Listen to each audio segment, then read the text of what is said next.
गुरु प्यारी साध संगत जी, स्वागत है आप सभी का आपके अपने चैनल गुरु नानक साखी में। आज हम आपके लिए सीमाओं से परे प्रेम शीर्षक से एक दिल को छू लेने वाली कहानी लेकर आए हैं। ये कहानी दो युवा आत्माओं अमृता सिंह, एक सिख महिला, और करण शर्मा, एक हिंदू पुरुष के बीच अंतर्धार्मिक विवाह में प्रेम, सम्मान और एकता की शक्ति को खूबसूरती से दर्शाती है। इस कहानी में हम इस बात पर चर्चा करेंगे कि अमृतसर की जीवंत सांस्कृतिक पृष्ठभूमि के बीच अमृता और करण का प्रेम कैसे बढ़ता है, जहां सदियों से सिख और हिंदू समुदाय एक साथ रहते आए हैं। उनकी यात्रा चुनौतियों से भरी हुई है, क्योंकि वे अपने परिवारों की अपेक्षाओं और चिंताओं को समझते हैं, जो समृद्ध परंपराओं और आस्थाओं में निहित है।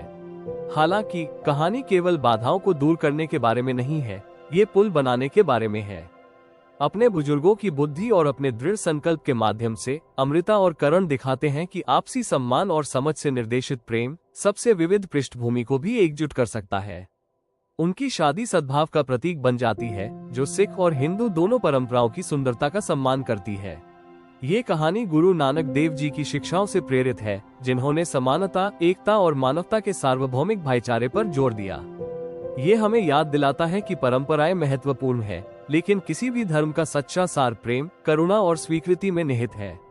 हमारे साथ बने रहें, क्योंकि हम आपको प्रेम की इस यात्रा पर ले जाते हैं जो सीमाओं से परे है और सिख धर्म और हिंदू धर्म की साझा विरासत का जश्न मनाती है। ऐसी और प्रेरक कहानियों के लिए गुरु नानक साखी चैनल को सब्सक्राइब जरूर करें। तो चलिए दोस्तों, ज्यादा समय न गवाएं, आज की यह वीडियो शुरू करते हैं। यह एक ऐसी कहानी है जो सिख और हिंदू पात्रों के बीच अंतर्धार्मिक विवाह की अवधारणा की खोज करती है। ये प्रेम, सांस्कृतिक सम्मान और इन समुदायों की साझा विरासत के विषयों को व्यक्त करती है। अमृतसर के हलचल भरे शहर में, जहां हरमंदिर साहिब के सुनहरे रंग पवित्र जल पर प्रतिबिंबित होते हैं, दो परिवार पीढ़ियों से एक साथ रहते थे। सिंह, एक सिख परिवार, ने सिख धर्म के मूल्यों को भक्ति के साथ बनाए रखा, और शर्मा, एक हिंदू परिवार, ने अपनी परंपराओं को समान उत्साह के साथ संजोया। अपने मतभेदों के बावजूद परिवार एक ही पेड़ की दो शाखाओं की तरह थे, जो सदियों के साझा इतिहास और संस्कृति से एकजुट थे। हालांकि कहानी वास्तव में इन परिवारों के सबसे कम उम्र के सदस्यों अमृता सिंह और करण शर्मा से शुरू होती है। सपनों से भरे दिल वाली एक उत्साही युवती अमृता अपनी सिख जड़ों से गहराई से जुड़ी हुई थी। उसे कीर्तन में भाग लेना और गुरुद्वारे में स्वयंसेवा करना पसंद था। दूसरी ओर करण एक विचारशील और जिज्ञासु आत्मा था। पेशे से इंजीनियर, उसे लोगों और संस्कृतियों को समझने का जुनून था। एक भाग्यशाली दिन लोहड़ी के पड़ोस में जश्न के दौरान उनकी राहें एक दूसरे से टकराईं। अमृता अलाव जला रही थी, तभी गलती से उसका दुपट्टा गिर गया। करण ने उसके संघर्ष को देखा, उसे उठाया और मुस्कुराते हुए उसे थमा दिया। सावधान, उसने कहा, हम एक से ज्यादा जगहों पर आग नहीं जलाना चाहेंगे। अमृता हंसी, उसके गालों पर रंग चढ़ गया। उस साधारण पल ने दोस्ती को जन्म दिया, जो हर बातचीत के साथ बढ़ती गई। पंजाबी लोकगीतों, अपने पसंदीदा व्यंजनों और अपने अपने धर्मों के प्रति सम्मान के कारण वे एक दूसरे से जुड़ गए। समय के साथ दोस्ती प्यार में बदल गई। करण ने अमृता के सेवा के प्रति समर्पण की प्रशंसा की, और अमृता ने करण के जीवन के प्रति विचारशील दृष्टिकोण से प्रेरणा पाई। अपने प्यार के बावजूद वे अपने रिश्ते के सामने आने वाली संभावित चुनौतियों के बारे में पूरी तरह से जानते थे। दोनों परिवार कई मायनों में आधुनिक होने के बावजूद अपनी परंपराओं में गहराई से निहित थे। शर्मा अक्सर हिंदू रीति रिवाजों को बनाए रखने के महत्व पर चर्चा करते थे, जबकि सिंह गुरु नानक देव जी की शिक्षाओं के अनुसार जीने के सिख सिद्धांत पर जोर देते थे। अमृता और करण ने धीरे धीरे अपने रिश्ते को उजागर करने का फैसला किया। एक शाम अमृता ने अपनी मां जसप्रीत कौर से बात करने की हिम्मत जुटाई। रात के खाने के बाद साथ बैठे हुए उसने सावधानी से इस विषय पर बात की। मां, आपने हमेशा कहा है कि प्यार और सम्मान किसी भी रिश्ते की आधारशिला है ना?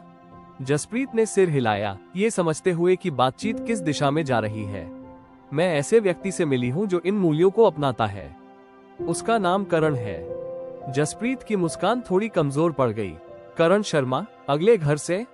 अमृता ने सिर हिलाया, उसकी आंखें समझने की विनती कर रही थी। इस बीच करण को अपने पिता रमेश शर्मा के साथ इसी तरह की बातचीत का सामना करना पड़ा। एक सिख लड़की? रमेश ने पूछा, उसका लहजा आरोप लगाने से ज्यादा उत्सुकता भरा था। क्या आपको एहसास है कि इससे कितनी जटिलताएं आ सकती हैं? करण ने समझाया, अमृता और मैं एक दूसरे की आस्थाओं का सम्मान करते हैं। क्या यही बात मायने नहीं रखती? परिवारों ने मिलने और रिश्ते पर चर्चा करने का फैसला किया। पहले तो बातचीत में तनाव था, धार्मिक प्रथाओं, शादी के रीति रिवाजों और सामाजिक अपेक्षाओं के बारे में चिंताएं थीं। क्या अमृता शादी करने पर हिंदू रीति रिवाजों का पालन करेगी? रमेश ने पूछा। और हमारी परंपराओं का क्या? जसप्रीत ने जवाब दिया। लेकिन बहस के बीच करण की दादी, एक बुद्धिमान और सौम्य महिला ने बात की। क्या हम भूल गए हैं कि सिख धर्म और हिंदू धर्म का इतिहास साझा है? गुरु नानक देव जी ने खुद सभी के लिए एकता और प्रेम का उपदेश दिया। यह विवाह एक पुल हो सकता है, विभाजन नहीं। उनके शब्दों ने गहराई से प्रतिध्वनित किया और परिवारों ने स्थिति को एक नई रोशनी में देखना शुरू कर दिया। अमृता और करण ने अपनी शादी में दोनों धर्मों का सम्मान करने का फैसला किया। समारोह गुरुद्वारे में आनंद कारज के साथ शुरू होगा। उसके बाद हिंदू फेरे की रस्म होगी। दोनों परिवारों ने योजना बनाने में भाग लिया, एक दूसरे के रीति रिवाजों के बारे में जाना। अमृता ने अपने सिर को दुपट्टे से ढके हुए पारंपरिक लाल लहंगे को पहना था, जो उनकी सिख जड़ों का प्रतीक था, जबकि करण ने शेरवानी और सिख पगड़ी पहनी थी, जो उनकी संस्कृति के प्रति उनके सम्मान को दर्शाता था। आनंद कारज एक शांत और आध्यात्मिक अनुभव था, जिसमें जोड़े ने गुरु ग्रंथ साहिब जी के चारों ओर घूमकर दिव्य उपस्थिति के तहत एक दूसरे के प्रति अपनी प्रतिबद्धता का प्रतीक बनाया। बाद में उसी शाम हिंदू फेरों ने अग्नि को साक्षी मानकर उनके मिलन का जश्न मनाया, जो उनके बंधन की शाश्वत प्रकृति को दर्शाता है। यह विवाह एकता का उत्सव बन गया, जिसमें दोनों समुदायों के मित्र और परिवार के लोग शामिल हुए। यह इस विचार का प्रमाण था कि प्रेम सीमाओं से परे होता है। अमृता और करण के घर में उनके साझा मूल्यों की झलक मिलती है। भगवान कृष्ण की छवि के बगल में हरमंदिर साहिब की एक तस्वीर लगी हुई थी, जो उनकी मान्यताओं के सामंजस्य का प्रतीक है। वे दोनों धर्मों के त्योहार मनाते थे, दिवाली और गुरु पर्व, होली और बैसाखी। उनकी यात्रा चुनौतियों से रहित नहीं थी। संदेह के क्षण थे, समाज से सवाल थे और कभी कभी परंपराओं का टकराव भी हुआ, लेकिन उनका प्यार और आपसी सम्मान हमेशा कायम रहा। सालों बाद अमृता और करण ने अपने बच्चों के साथ अपनी कहानी साझा की, जिसमें सभी धर्मों को समझने और उनका सम्मान करने के महत्व पर जोर दिया गया। धर्म ईश्वर तक पहुंचने का मार्ग है, करण ने अपनी सबसे बड़ी बेटी को समझाया। इससे कोई फर्क नहीं पड़ता कि आप कौन सा मार्ग चुनते हैं, जब तक आप उस पर प्रेम और ईमानदारी से चलते हैं। अमृता ने कहा, हमारी शादी सिर्फ हमारे बारे में नहीं है, ये दिखाने के बारे में है कि विविधता में भी एकता संभव है। दोनों परिवार, जो शुरू में झिझक रहे थे, अब इस एकता की सुंदरता को स्वीकार कर रहे थे। ये सिर्फ एक शादी नहीं थी, ये साझा मूल्यों का उत्सव था। बुजुर्गों ने देखा कि कैसे अमृता और करण ने गुरु नानक देव जी और हिंदू धर्म ग्रंथों की शिक्षाओं को अपनाया, सभी को याद दिलाया कि प्रेम और मानवता रीति रिवाजों से परे है। उनका साथ साथ जीवन सद्भाव का एक प्रमाण बन गया। उनके घर में दोनों धर्मों की झलक मिलती थी, गुरुद्वारे में प्रार्थना करना और दिवाली के दौरान दीप जलाना। उन्होंने अपने बच्चों को दोनों धर्मों की शिक्षाओं के प्रति सम्मान के साथ पाला, जिसमें ईश्वर के सभी मार्गों के प्रति सम्मान पर जोर दिया गया। अमृता और करण की कहानी उनके समुदाय में प्रेरणा बन गई, जिसने साबित किया कि प्यार और समझ सबसे गहरे विभाजन को पाट सकती है। उनकी यात्रा गुरु नानक देव जी के सार्वभौमिक संदेश को दर्शाती है। कोई हिंदू नहीं है, कोई मुसलमान नहीं है, केवल मानवता की एकता है। इस प्रकार उनका प्यार एकता की विरासत बन गया, जिसे सभी ने संजोया। उनकी कहानी दूसरों के लिए आशा की किरण बन गई, जिसने साबित किया कि प्रेम वास्तव में धार्मिक सीमाओं को पार कर सकता है। ये कहानी अंतर्धार्मिक रिश्तों के सार को दर्शाती है तथा प्रेम, सम्मान और समझ के मार्गदर्शन में सामंजस्य की संभावना को दर्शाती है।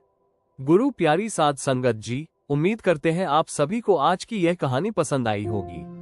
अगर कहानी सुनाते हुए हमसे कोई भूल हो गई हो तो कृपया हमें माफ करना, और कहानी पसंद आई हो तो वीडियो को लाइक और चैनल को सब्सक्राइब करना मत भूलना। धन्यवाद दोस्तों।